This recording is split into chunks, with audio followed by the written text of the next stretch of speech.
Since Donald Trump and multiple people attending the rally in Butler, Pennsylvania were shot, there have been 3 congressional hearings on the topic, totaling about 15 hours of testimony. The Secret Service Director, now former Secret Service Director, testified, as did the Pennsylvania State Police Commissioner and FBI Director Christopher Wray. Technically, the FBI hearing was the annual oversight hearing, but the main topic of discussion was the assassination attempt. After editing all 3 of these hearings, I'm going to go through what I thought was the most important or the best information given out, although I'm sure I'm going to be leaving out some relevant information considering the amount of testimony. The hearing with the Secret Service Director gave us pretty much nothing. The Police Commissioner did provide some insight into the local police activity that day, and the FBI Director surprisingly did give out some new information that we had not heard prior to the hearing. Again, this is just going to be some of the key points. If you want to hear in long form what these officials testified to, I have all 3 hearings posted separately on the channel. The first hearing was Secret Service Director Kimberly Cheadle, who officially resigned the next day.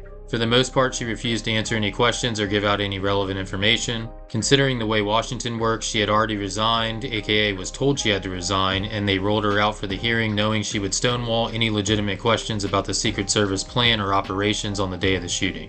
It was obvious when watching this that she was not there to provide information, and now she goes away with a lifelong government pension. Here are some of the highlights of her non-answers, although she did manage to slip in that they provided Trump with sufficient resources despite the fact that he, along with multiple other people, were shot. Can you answer why the Secret Service didn't place a single agent on the roof? We are still looking into the advanced process. How many Secret Service agents were assigned to President Trump on the day of the rally? Again, I'm not going to get into the specifics of the numbers. He was known to be suspicious before former President Trump took the stage. That is the information I have received. Did they confront him? Did they go up to him? Did they talk to him? I do not have those details at this time. I would like to be able to answer those questions. Again, sir, at this time, I'm unable to answer questions to provide clarity. I don't have an answer for that. Was there ever a moment where the Secret Service actually considered pausing the rally? The Secret Service would have paused the rally had they known or been So the told answer is there no. was an actual threat. The answer is no. I personally do not review security plans for events that take place across the country. Any of them? Do you know what Stuart Knight did when he was in charge at the time of the Secret Service? Do you know what he did afterwards? He remained on duty. He resigned. Why was the rooftop left naked to begin with? Can you... I can't speak to the specifics of this particular event site. Was Mr. Crooks acting alone? Again, I would have to refer you to the FBI. I don't want to speak to specifics of the event. Okay, is the gun already on the roof, or did the shooter carry the gun up with him? I do not have that information at this time. I have no idea how my statement got out. Well, that's bullshit. I would have to get back to you. That is a no. You're full of shit today. And you should be fired immediately and go back to Garden Doritos. But there were sufficient resources What did you just that say? were given to Did you just say there were former sufficient presidents. resources? President Trump Event got that shot. day. Someone got killed. Do you have a timeline at all from any of the day? I have a timeline that does not have specifics.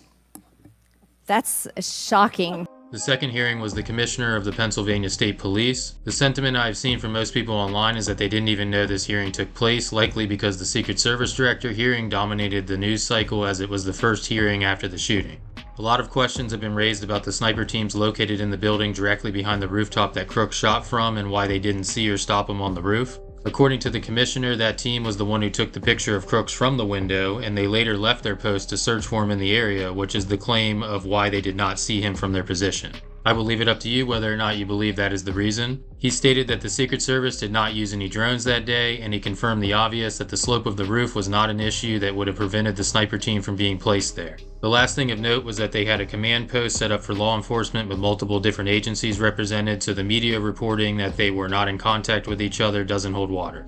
Our area commander asked specifically who was responsible for the AGR building, and we were told that Butler ESU was responsible for that area. The slope of the roof, would that have prevented a sniper from being up there? I don't believe so, sir. We did have integrated communications from members that were inside of the Secret Service command post. Did Secret Service, did they have any drones in the air so that they could have an eye in the sky and see what was happening, to your knowledge? To my knowledge, I'm not aware that they were using drones. To your knowledge, those ESU officers left the location where they could look out the window to go in search of this person? That is my understanding. Republicans have made a lot of hay about the bill, saying it's about former President Trump and would take away his security. That just is not true. Why weren't security teams, sir, on site able to spot a 20-year-old kid with zero camouflage crawling up a white roof with an AR-15 that several rally goers were screaming and yelling and pointing out, and they noticed him, and they weren't even there to conduct security. They were there to watch the president. Do you have any idea why the security teams couldn't find that guy? I do not, sir.